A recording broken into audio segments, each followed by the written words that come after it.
Morning student. बेटा हम शुरू करते हैं आपकी संधि व्यवस्था, क्योंकि हमारा बेटा एक टॉपिक संधि व्यवस्था हमने छोड़ दिया था तब, तो हम ये शुरू करते हैं। हमारा है बेटा संधि व्यवस्था।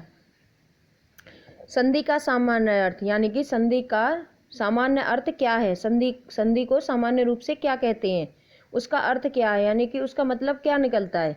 मिलना या जुड़ना। संधि का जो सामान्य अर्थ होता है वह होता है मिलना या जुड़ना, यानी कि मेल मिलाना या आपस में जुड़ जाना। लेकिन भाषा के अध्ययन में वर्णों के परिवर्तित मेल को संधि कहते हैं। लेकिन भाषा के अध्ययन में वर्णों के परिवर्तित मेल को हम संधि कहते हैं। अर्थात दो वर्णों के पास पास आने से, यानी कि जब दो वर्ण एक दूसरे के पास आते हैं तो उनमें जो विकार सहित मेल उत्पन्न होता है उसे हम संधि कहते हैं। जैसे परमात्मा, परम प्लस में आत्मा, परमात्मा। बेटा संधि तीन प्रकार की होती है, स्वर संधि, व्यंजन संधि और विसर्ग संधि। तो सबसे पहले बेटा हमारा टॉपिक रहेगा स्वर संधि का। स्वर के बाद स्वर आने पर, स्वर आप जानते हो हमारे कितने स्वर है, 11 स्वर है हमारे। अगर स्वर के बाद स्वर आने पर, यानी कि जो विकार सहित मेल होता है उसे हम स्वर संधि कहते हैं। जैसे विद्या प्लस में आल्य, विद्या यानी कि स्वर हो गया हमारा। जैसे मान लीजिए हमारा, हम बताते हैं हमको,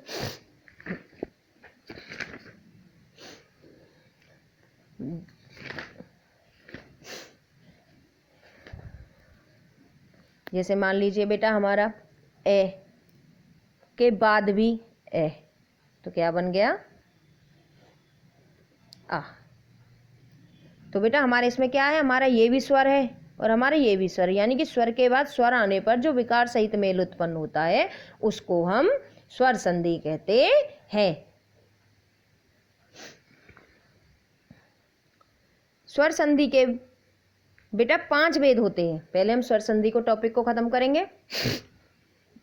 स्वर संधि के 5 भेद होते हैं। दीर्घ संधि, गुण संधि, वृद्धि संधि, यन संधि और अयादि संधि। सबसे पहले टॉपिक है बेटा हमारा दीर्घ संधि किसे कहते हैं। वही बात है, स्वर के बाद स्वर आने पर जब संधि की रचना होती है तो हमारे दीर्घ संधि है हमारी बेटा। ए वर्ण होता है हमारा।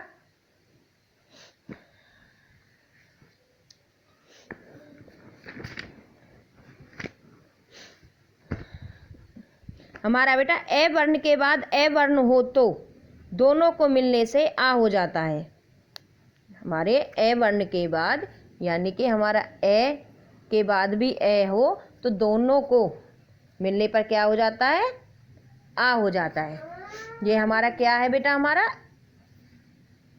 ए वर्ण।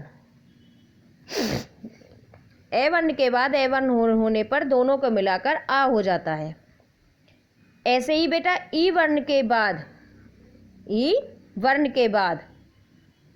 ई वर्ण हो तो दोनों को मिलाकर बड़ी हो जाता है, यानी कि ई वर्ण के बाद, यानी कि ई प्लस में ई।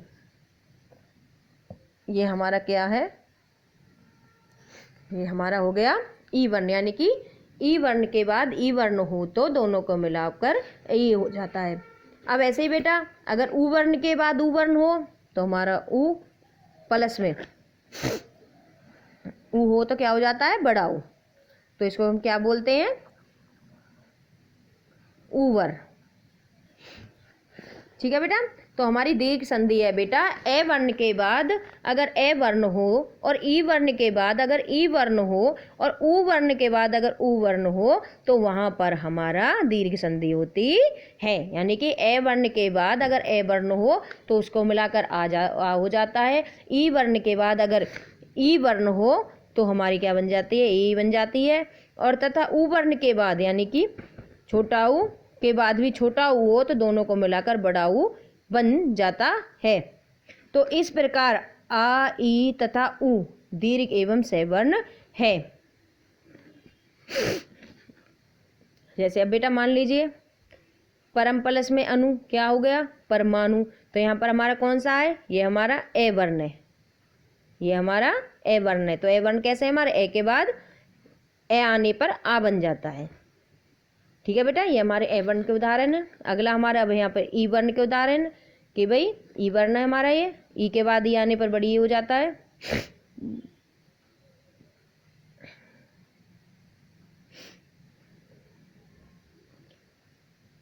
कपि प्लस में इंद्र, कविंद्र। अति प्लस में ईव, अतीव। ये भी हमारा ई वर्ण है। ठीक है, अब हमारा बेटा उ वर्ण के, उ वर्ण हमारा ये दे रखा सूक्ति, ये हमारा उ वर्ण है। वधु प्लस में उत्सव, वधु उत्सव। ठीक है, ये हमारे उ वर्ण का। आपको बेटा सिर्फ खाली दीर्घ संधि तक ही ये टॉपिक लर्न करना है और अपनी नोटबुक में फेयर करना है।